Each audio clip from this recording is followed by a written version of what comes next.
네,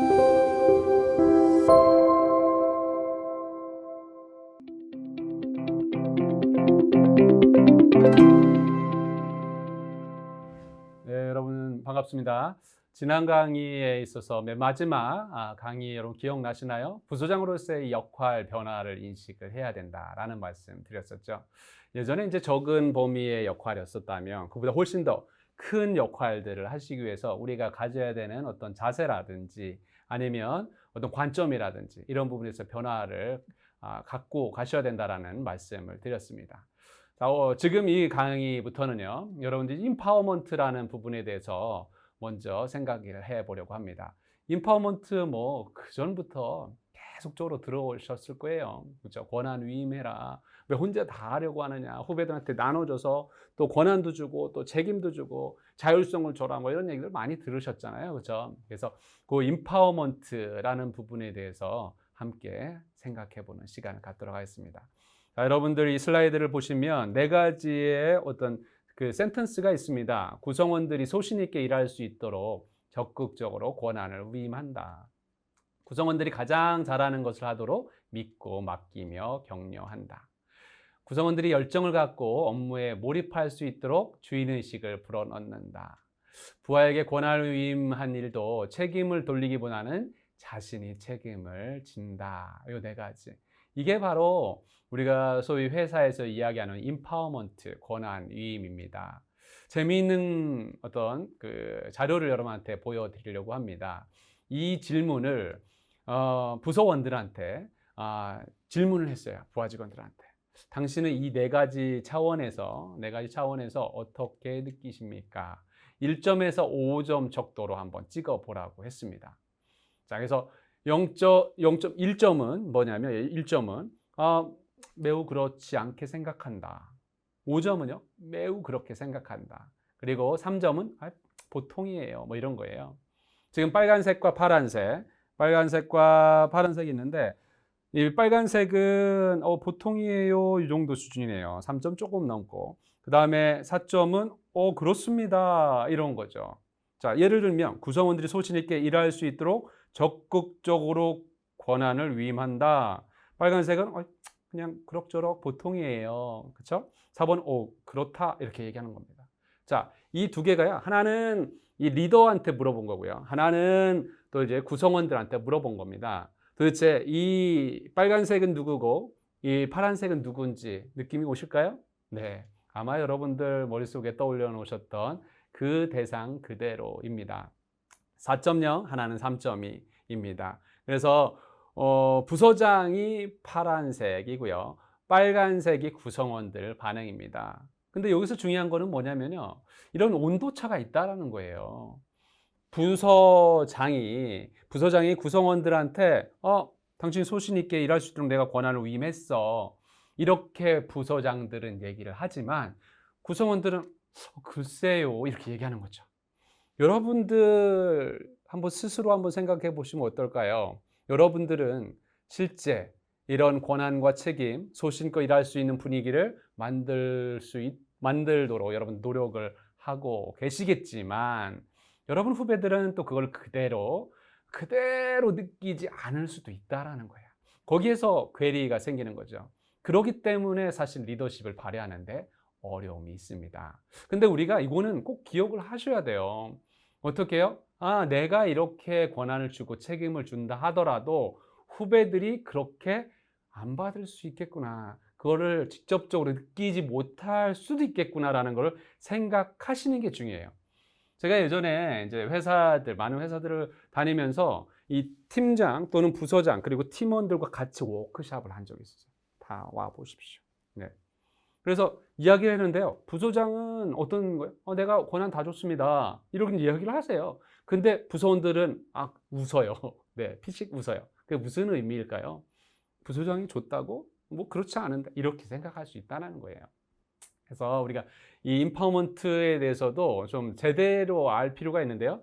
좀 이따 뒤에서 임파워먼트에 대한 좀 구체적인 얘기를 좀 더 말씀을 드리겠습니다. 리더로서 임파워먼트를 이렇게 이해를 하십시오라는 부분을 이야기를 해드릴 겁니다. 그 전에 우리가 이 두 가지를 좀 비교를 해 보려고 그래요. 두 가지는 뭐냐면요. 자, 임파워먼트랑 상당히 유사한 방임이라는 게 있습니다. 방임. 제가 이 주제를 이렇게 단어를 뽑아낸 거는요, 이런 거예요. 실제 직장 생활을 하면서 옆에 팀의 부서장을 보고 예전에 리더, 뭐 팀장들 이런 사람을 보면서 아니, 우리 김 팀장님 일 좀 하셔야죠. 왜 이렇게 아이들 그 팀원들 부서원들을 방임을 하세요? 이렇게 하면 뭐라고 얘기하는 줄 아십니까? 제가 방임이라뇨. 제가 임파워먼트를 시켜서 그렇습니다. 이렇게 얘기를 하는 거예요. 본인은 임파워먼트를 너무너무나 열심히 잘 시키고 있다는 겁니다. 아니, 나처럼 임파워먼트 잘 시키는 사람이 있으면 나와보라고 하세요. 막 이렇게 얘기하는 거예요. 근데 저만 그렇게 생각했던 게 아니라 제 옆에 있던 다른 임원도, 다른 팀장도 그렇게 생각하는 게 문제죠. 저 사람은 임파워먼트가 아니라 방임이다. 일도 안 해. 뭐 이렇게 생각하는 거죠. 근데 이 방임과 임파워먼트의 이 중간 경계가 상당히 애매모호하긴 해요. 예. 내가 하는 것은 임파워먼트고 저 사람이 하는 것은 방임이다. 이렇게 생각할 수 있거든요. 근데 이거를 아주 명확하게 좀 구분질 수 있는 시츄에이션, 상황이 좀 있습니다. 여러분도 한번 생각해 보십시오. 네, 이런 경우에 내가 진짜 방임인지 아니면 임파워먼트인지. 그 첫 번째 예는 바로 이겁니다. 내가 그 일을 정확하게 꿰뚫고 있는가. 네, 제대로 인지를 하고 모니터링 하고 있는가, 이런 거예요. 아주 쉽게 한번 생각해 볼까요? 사장님이 나한테 왔어요. 우리 이 부소장, 내 지난번에 당신한테 맡겼던 그 A 프로젝트 어떻게 진행되고 있나? 이렇게 물어보셨어요. 그러면 여러분이 그때의 행동, 그거에 따라서 내가 방임을 하고 있었는지 임파워먼트를 하고 있는지를 알 수 있다는 거예요. 사장님 잠깐만요. 제가 그 일을 A 프로젝트 김 과장한테 맡겼는데 김 과장 잠깐 불러오겠습니다. 야, 김 과장 일로 와봐, 일로 와봐. 사장님 그 A 프로젝트 어떻게 되는지 한번 들어보고 싶다네. 자, 한번 이게 말씀드려. 자, 이렇게 하는 것은 이게 방임인가요? 아니면 임파워먼트인가요? 바로 이것은 임파워먼트가 아니라 방임입니다. 그 일을 내가 모르고 있어요. 네, A 프로젝트 내가 책임을 지고 우리 부서에서 해야 되는데 나는 그냥 무사 통과, 그리고 그걸 담당하는 과장만 알고 있고 한다는 것은 그것은 제대로 된 리더의 모습이 아닌 거죠. 아까 그 상황 속에서 사장님, A 프로젝트 어떻게 되고 있지? 우리 부수장 이렇게 하면 사장님 그거 우리 팀의 과장한테 시켜서 하고 있는데요. 그거는 지금 3단계가 아니라 지금 2단계 조금 진행하고 있습니다. 그걸 진행하면서 지금 고객과의 관계에서 약간 이슈가 있어서 그걸 이렇게 풀고 있습니다. 좀 자세한 거 필요하시면 제가 김 과장도 같이 불러서 같이 우리 이야기해 드릴 수도 있을 것 같습니다. 이렇게 한다면 제대로 임파워먼트를 시키고 내가 부서장으로서 제대로 일을 추진하고 있는 거라고 보시면 됩니다. 적어도 이 하나만 보시더라도 내가 방임을 하고 있는지 아니면 내가 임파워먼트를 하고 있는지 이거를 아실 수 있다라는 거죠. 적어도 제 이 동영상을 보고 계신 우리 한세실업 부서장님들은 적어도 모니터링을 제대로 하시면서, 그리고 그거에 대해서 적절하게 여러분들이 일을 주시면서 또 보고도 할 수 있는 그 정도로 여러분 인지하고 계신 거 맞으시죠? 네. 자, 두 번째입니다. 내가 언제라도 SOS에 도와줄 수 있는 것인가 라는 거예요. 일을 하다 보면 후배들이 혼자 다 못 푸는 경우 많잖아요. 이거 우리 부서장님이 좀 도와주셨으면 좋겠는데. 이것도 사장님이 도와주셨으면 좋겠는데. 이거 예산이 조금 더 있었으면 좋겠는데. 이럴 수 있거든요. 그죠? 근데 그럴 때 내가 진짜 딱 알고 있다가 언제라도 내가 달려가서 도와줄 수 있냐 이거예요. 그렇죠? 후배들이 당연히 가려운 곳에 리더로서 부서장으로 가서 그거를 막혀 있는 것을 뚫어줘야 되는 거죠. 그럴 때 이 부서장은 제대로 임파워먼트의 모습을 보이고 있다라고 우리가 볼 수 있습니다. 자, 세 번째는요, 내가 어떤 결과라도 책임을 질 수 있는가예요. 우리가 기본적으로 임파워먼트라고 했을 때 모든 책임까지 그 후배들한테 맡기는 게 아닙니다. 책임은 내가 지겠노라. 이런 마음으로 일을 주시는 거거든요. 후배들이 정말 소신껏 일할 수 있도록, 네, 또는 자율성을 갖고 일할 수 있도록 주시면서, 권한을 주시면서 그 책임은 내가 질 테니 하여튼 너는 열심히 달려가. 전혀 문제 없이. 하여튼 그리고 문제가 생기거나 예를 들면 언제라도 나한테 SSO 쳐. 뭐 이런 거죠. 그래서 여러분들 방임과 그 다음에 임파워먼트 아주 미묘한 차이가 있는데요. 이 미묘한 차이 속에서 정말 내가 임파워먼트를 하는 리더로서, 부서장으로서 그 역할을 잘 수행하셨으면 좋겠습니다. 자, 그리고 우리가 임파워먼트라는 거 좀 더 여러분들 깊게 들어가서 왜 이 임파워먼트를 어떻게 똑바로 이해를 해야 될 건가에 대해서도 한번 이야기를 드리도록 하겠습니다. 임파워먼트에 대해서 1992년 스프리처라는 학자가 이 임파워먼트에 대해서 심리적이라는 용어를 앞에다 넣고서 이야기를 합니다. Psychological Empowerment. 네, 심리적 임파워먼트예요. 임파워먼트라는 게 그냥 뭐 그 권한을 주고 그다음 일을 할 수 있게 만드는 그걸로 끝나는 게 아니라 그거를 심리적으로 느낄 수 있어야 된다는 거예요. 상사분이 저 사람한테 권한이임을 했어요. 네.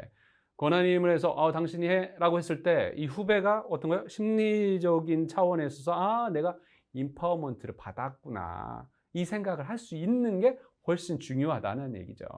그런 관점에 있어서 몇 가지 요소가, 하위 요소가 있습니다. 하위 개념이 있는데 그걸 하나씩 좀 말씀을 드려보겠습니다. 첫 번째는요, meaning이에요. meaning. 네. 어떤 거냐면 의미가 있는 일을 부여했을 때 사람들은 임파워먼트를 받았다라고 이야기를 한다는 겁니다.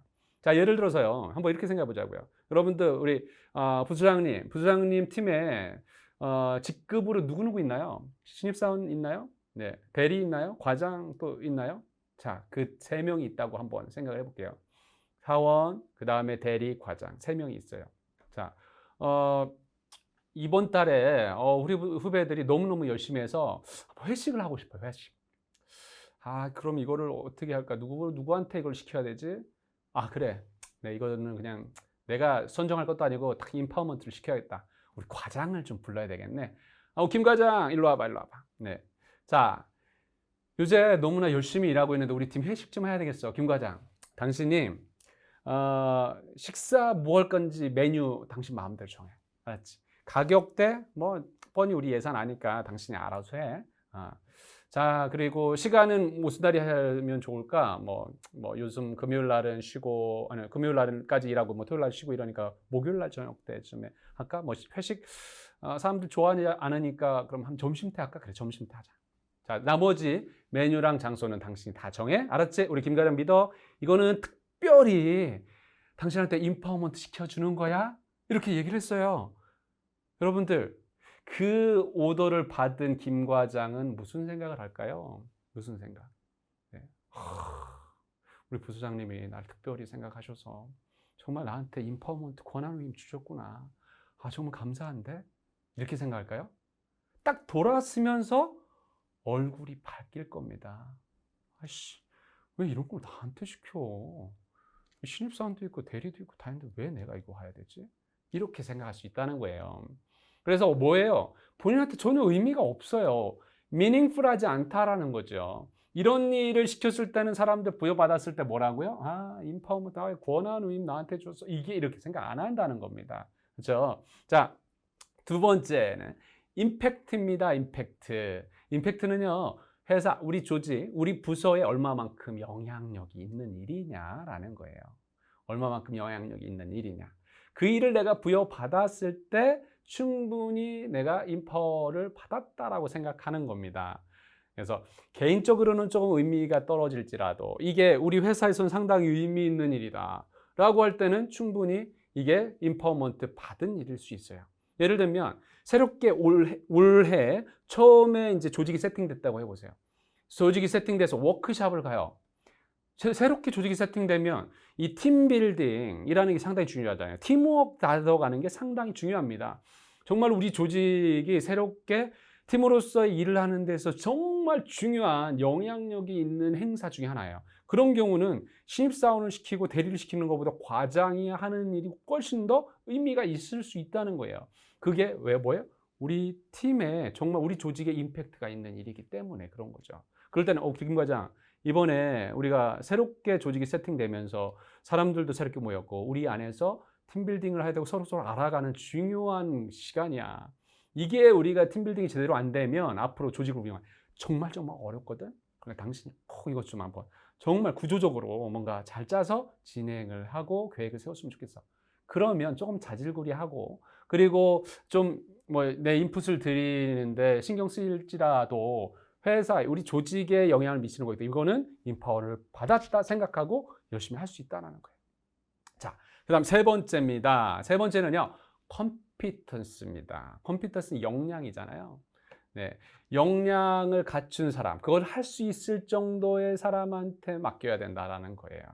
자, 예를 한번 들어볼게요. 아까 이제 우리 부소장님 밑에 3명, 네, 3명, 그중에 신입사원이 한 명 있었잖아요. 그래서 신입사원한테 이 친구를 내가 역량을 키워줘야겠다. 그리고 이 친구한테도 정말 잘해서 본인이 이거를 잘하면 우리 조직한테도 영향력이 큰 일을 뭔가 맡겨야겠다. 이렇게 이제 생각을 하고 일을 하나 시킵니다. 자, 우리 박사원 잠깐만 와봐. 자, 우리가 지금 영업 부서인데, 이 영업 부서인데 조금만 있으면 뭐 하반기 또는 내년도 우리 회사 전체의 영업 전략을 좀 세워야 될 것 같아. 영업 전략을 한번 너가 좀 잘 세워왔으면 좋겠어. 야, 이거 너한테 진짜 중요하다. 이거 한번 잘 세우면 너 역량 신장 쫙 클 수 있어. 알았지? 자, 이거 그리고 얼마나 중요한지 알지? 우리 조직, 우리 회사의 전체 영업 조직에 또는 매출에 치대한 영향을 미치는 거거든. 정말 임팩트도 커. 알았지? 야, 네가 들어온 지 한 3개월밖에 안 됐지만 너 개인적으로 상당히 중요하고, 그리고 또 회사에서 중요한 이 일을 너한테 지금 맡기는 거야. 내가 너 좀 잘 키워주려고. 알았지? 자, 그럼 가봐.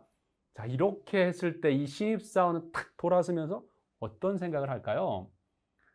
내가 진짜 우리 부소장님이 나를 너무너무 이뻐하시는구나. 나 그래서 나한테 임파워먼트를 주셔서 이걸 하는구나. 이렇게 생각을 할까요? 아니면 어떻게 생각하시겠습니까? 여러분들은 어떻게 생각하시겠어요? 제가 만약에 그런 신입사원이라면 딱 돌아서면서 내가 뭐 부소장님한테 뭐 찍혔나? 이 프로젝트 하면서 한번 해보면서 빨리 포기하고 회사 그만두란 얘기신가? 뭐 골머리가 아플 거예요. 네, 자, 이런 상황이 벌어진다는 겁니다. 자, 여기서 그래서 컴피턴시는 그 사람이 할 수 있을 정도의 일, 그 사람이 조금 더 열심히 하면, 조금 더 이렇게 스트레티지드 된 노력을 하면 그걸 할 수 있을 정도로 해야 된다는 거예요. 네, 그게 바로 컴피턴스입니다. 자, 마지막이요. 마지막 셀프 디터미네이션. 네, 자기 결정력이에요. 자기 결정. 어떻게 보면 자율성이라도 보여지죠. 우리가 보통 임파워먼트라고 하면 요 개념이 가장 큰 개념이에요. 당신이 알아서 해, 이거죠. 당신이 알아서 해. 네.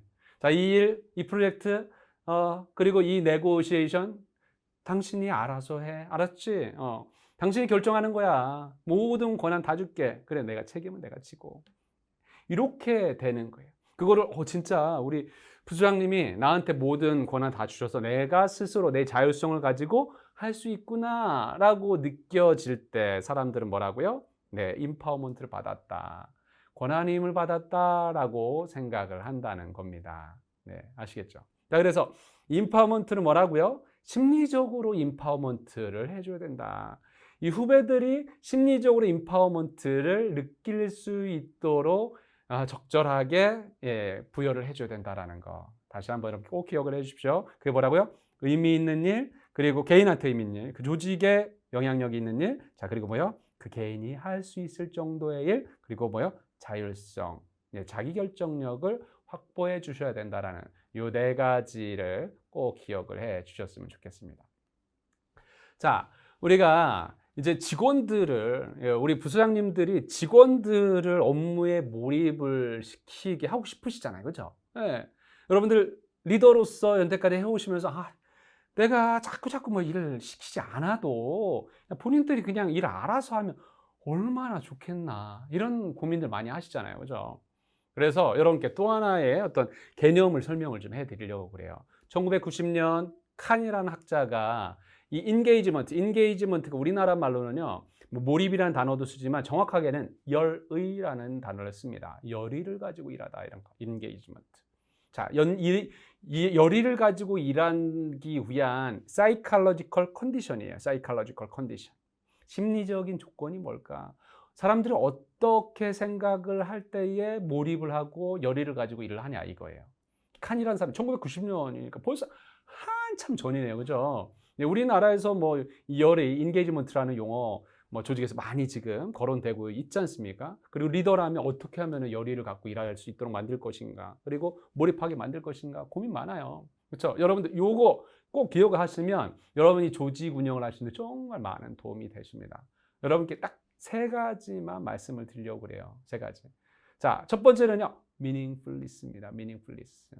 네, 앞에서 meaning 나왔었잖아요. 근데 그거에 이제 명사형이죠. 명사형. meaningfulness. 의미입니다. 이것도 뭐야? 의미? 네, 아빠 거랑 좀 비슷해요. 더군다나 요즘에는 이게 정말 중요해요. 이 신세대들한테. 네, 젊은 세대들한테 이게 상당히 중요합니다. 뭐냐면요. 개인한테 의미 있는 일을 부여했을 때 이 친구들은 뭐예요? 밤새서라도 한다는 거예요. 야, 집에 좀 빨리 일찍 가라. 아니요. 저쪽만 이거 좀 더 하고 가겠습니다. 뭐 이런 거죠. 그렇죠? 일본은 요즘에 우리 그 젊은 세대들은 어떻게 하냐면 돈보다도 내가 하고 싶은 일, 나한테 의미 있는 일을 위해서 연봉 많은 것을 포기하고 직장 옮기도 하고 그 다음에 좀 있어 보이는 부서를 떠나서 좀 그래도 내가 하고 싶은 일 쪽에다가 이게 부서를 이동하는 경우도 종종 생깁니다. 그렇죠? 자, 그래서 여러분들 조직에서 우리 한스실업 조직에서 여러분들 우리 부서장님들께서 우리 구성원들을 뭔가 동기부여시키시고 더 열의를 갖고 일하게 만드시기 위해서는 일에 대한 의미를 정확하게 부여를 해 주실 필요가 있어요. 그래서 업무 지시하실 때라든지 이럴 때 그 일에 대한 의미를 정확하게 설명을 해 주시는 게 상당히 중요합니다. 이걸 왜 해야 되는지. 더군다나 요즘에 어떻게 해야 돼요? 우리 김사원 일로 와봐. 이거 일 좀 해야 될 것 같은데. 라고 했을 때 가끔씩 이런 경우 있어요. 이걸 왜 해야 됩니까? 뭐 이런. 의미를 정확하게 설명을 해 주셔야 돼요. 맥락, 그 다음에 이거에 대한 필요성, 이게 앞으로에 어떤 영향을 미치는지 이런 것들에서 정확하게 설명을 해 주셔야지만 이게 정말 이런 의미가 있구나. 또는 이건 나한테도 의미가 있고 회사한테도 의미가 있구나. 이거를 정확하게 이해했을 때 사람들은 노력을 하고 그 다음에 시간을 투여하고 나의 에너지를 투여할 수 있다는 거. 그걸 여러분들께서 꼭 기억을 해 주셨으면 좋겠습니다. 자, 두 번째는요. psychological safety예요. psychological safety. 심리적 안전감입니다. safety 안전이잖아요. psychological safety. 그래서 심리적 안전감입니다. 가끔씩 이거를 들었던 분들 중에 어디에서 심리적 안정감 이런 걸 들었던 분이 가끔 계신 것 같아요. 근데 그거는 내가 일하고 있는데 이 일에 대한 나의 직업에 대한 안정성 이걸 얘기하는 게 아니고요. 심리적으로 내가 얼마나 안전하냐라는 것을 느끼게 하냐라는 거예요. 예를 들면 이런 겁니다. 쉽게 얘기해서 뭔가 내가 아주 작은 실수를 했어요. 그랬더니 사정없이 우리 부장님이 혼내킨다. 그러면 어떻게 되나요? 딱 엎드려서 실수를 안 하는 정도 수준에서만 일을 하는 거예요. 네, 그냥 소신껏 일을 해야 되는데 그게 아니에요. 내가 좀 잘못했다가는 아주 나의 부서장님한테 엄청나게 혼날 수 있어. 실수하면 안 돼. 그러니까 도전도 안 하고 그냥 안전하게만 일을 하려고 하는 거. 소극적으로 일하게 하는 그런 모습을 볼 수 있다는 거예요. 그래서 이 심리적인 안전감은요, 우리 리더분들께서 훨씬 더 노력을 해 주셔야 돼요. 심리적으로 안전감을 주다. 뭔가 실수해서, 야, 괜찮아. 야, 하다 보면 그럴 수도 있지, 뭐. 야, 그 별거 아니야. 다시 열심히 한번 해보자. 야, 그건 내가 커버해 줄게. 알았지? 너는 그냥 열심히 하고 제대로 성과 낼 수 있도록 달려가 봐. 이렇게 계속적으로 격려해 주시고, 이럴 필요가 있다는 겁니다. 자, 그래서 심리적 안전감을 여러분들 계속적으로 보장해 주시라는 거. 그럴 때 열의를 갖고 훨씬 더 일에 몰입한다는 겁니다. 자, 세 번째는요. availability입니다. availability. 네. available 하다라는 게 뭐예요? 나 가능하다라는 거거든요. 나 오후 시간 available 한데, 나 오후 시간 괜찮아. 가능해. 네, 이런 거예요. availability는요. 가용성을 이야기를 합니다. 이건 가용성은 또 뭐야? 이렇게 생각하실 수 있는데, 가용성이라는 게 이런 겁니다. 우리 팀에 이대리가 있어요. 이대리가. 영업 쪽입니다. 영업을 하다 보면 들어가는 비용도 있죠. 그래서 뭔가 마케팅도 하고 이래야 되는데 연초에 마케팅으로 쓸 수 있는 게 1억밖에 없었어요.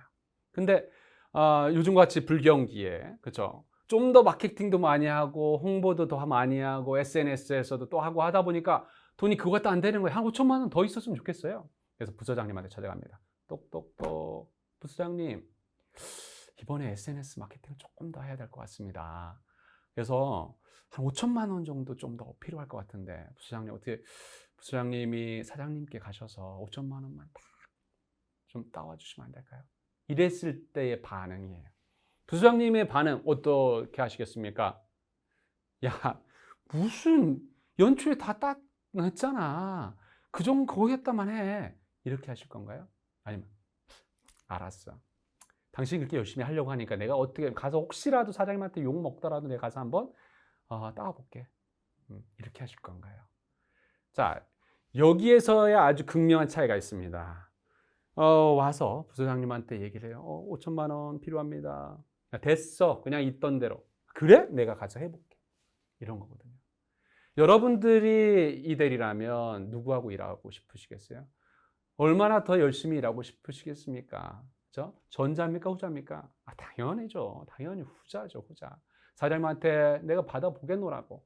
사실 그게 맨 마지막에 결론적으로 이 예산을 따올지 안 따올지는 이제 별개예요. 그럼에도 불구하고 내가 일을 하고자 또는 더 성공적으로 성과를 내고자 노력을 하는데 그래서 돈이 좀 필요하다는데 그거를 내 리더가 도와주고 가용하게 해주려는 노력을 보이면 나는 더 소신껏 일을 할 수 있다는 거예요. 엄청나게 중요한 포인트입니다. availability. 자, 그래서 지금 세 가지를 말씀을 드렸습니다. meaningfulness, 요거죠. meaningfulness, 그 다음에 psychological safety, 그 다음에 availability. 요 세 가지 여러분이 부서장으로서 여러분들 꼭 요 부분은 기억을 해 보셨으면 좋겠습니다. 자, 어떻게 또 동기부여를 할 거냐. 바스랑 아볼리오라는 학자가 있어요. 경영학자로서 상당히 유명한 학자인데요. 1994년도에 이제 변혁적 리더십에 대해서 이야기를 하면서 여러분들 변혁적 리더십 아마 들어보신 분이 계실 겁니다. 리더십의 한 모델 중에 하나인데요. 트랜스포메이셔널 리더십이에요. 그 변혁적 리더십을 발휘하는 리더가 갖고 있는 특징들이 4개 또는 6개의 특징이 있습니다. 하지만 그 중에서 그걸 다 설명드리려고 하는 거 아니고요. 그 중에서 한 가지를 설명을 드리려고 해요. 어떻게 동기부여를 시켜야 될 거냐라는 건데요. 그 중에 하나가 individual consideration입니다. 개인적으로 뭔가 배려를 해라라는 거죠. 사람마다 동기부여하는 포인트들이 다 다르잖아요. 그죠? 자, 어떤 사람은 뭐 학교를 가고 싶기도 하고 어떤 사람은 일을 하는 데 있어서 좀 더 잘할 수 있도록 뭔가 노하우나 이런 것들을 배우고 싶어 하는 또는 코칭을 하고 싶어 하는 어떤 사람은 또 뭐예요? 다른 사람들하고 그 인간관계, 네트워크를 넓혀가고 싶은 사람도 있고 어떤 사람은 가족을 보살펴야 되는 사람도 있습니다. 그래서 각각의 개인이 갖고 있는 니즈가 다 달라서 그거에 맞춰서 동기부여를 해 주시라는 거죠. 사람들은 기본적으로 욕구들이 좀 달라요. 1961년도에 맥클랜드라는 교수가 이 욕구 이론이라는 것을 얘기합니다. 사람들은요, 보통 3가지의 욕구를 기본적으로 갖고 있다는 거예요. 직장인들은. 하나는 뭐냐면 성취 욕구이죠. 성취 욕구. 그리고 또 하나는 관계 욕구. 또 하나는 어떤 권력 욕구라는 게 있습니다. 권력 욕구. 그래서 여러분들도 이 직장에서 후배들을 보면 그런 사람들 있잖아요. 또는 동료를 보면 정말 성취 욕구가 아주 뛰어나서 일에 푹 빠져서 사시는 분들 또는 성취 욕구가 많아서 경쟁을 아주 치열하게 하시는 분들도 있잖아요. 그분들은 그런 것들을 할 수 있는 기회를 주셔야 돼요. 여러분들 후배 중에서도 성취가 높으신 분들한테는 아주 더 큰 일들, 새로운 일들, 진취적인 일들을 맡기실 필요가 있습니다. 그럴 때 더 동기부여가 될 수 있다는 거예요. 자, 그리고요, 어떤 친구는 관계 욕구가 있는 친구가 있어요. 우리가 회사에서 보면 그런 후배들 있지 않습니까? 선배님, 술 좀 사주세요. 선배님, 밥 좀 사주세요. 쫓아다니는 친구들. 그죠? 그런 친구들은요, 사실 관계 욕구가 상당히 큰 친구들입니다. 그래서 술을 먹고 싶어서 밥을 먹고 싶어서가 아니라 사람들하고 어울리고 싶어서 그래요. 그래서 그런 친구들한테 일을 맡기실 때도요, 팀으로 맡기셔도 상당히 좋습니다. 팀으로 일하면서 그 속에서 관계들을 형성해 나가거든요. 그 다음에 3번째는 권력 욕구입니다. 권력 욕구가 또 뛰어난 사람들, 큰 사람들, 강한 사람들은요, 이런 특징을 갖고 있어요. 어떤 거냐면 같은 동기들을 묶어놔요. 대리 3명을 딱 묶어놓으면 어떻게 되냐면 그 중에서 딱 리더가 딱 생겨납니다. 그래서 어떻게 해요? 야, 가나, 너는 이거 하고 너는 이거 하고 자 우리 언제까지 이거 해서 우리 같이 토의하자. 뭐 이렇게 리딩을 하는 친구가 있어요. 이 권력이라고 뭐 이름을 붙여서 좀 그런 느낌 한데 그렇게 다른 사람을 리딩하고 영향력을 미치고 싶은 그런 욕구를 갖고 있는 사람들이 있다라는 거거든요. 그래서 이게 사실은 성취 욕구, 관계 욕구, 권력 욕구 이게 사람마다 뭐 기본적으로 다 갖고 있겠지만 어떤 게 좀 높이 갖고 있는지 이런 차이들이 있거든요. 우리 리더, 우리 부서장님으로서 우리 후배들을 바라보시면서 어떤 욕구들을 갖고 있는지 이런 것들을 좀 잘 관찰하셔서 거기에 적절하게 하나씩 업무를 부담시켜 주시고 역할을 나눠 주시면 좋을 것 같습니다. 자, 지금까지 여러분들 이제 임파워먼트부터 해서 동기부여 그리고 구성원들의 열의를 어떻게 끌어낼 것인가에 대해서 같이 배웠습니다. 다음 시간에 이제 코칭과 피드백에 대해서 같이 보도록 하겠습니다. 네, 고맙습니다.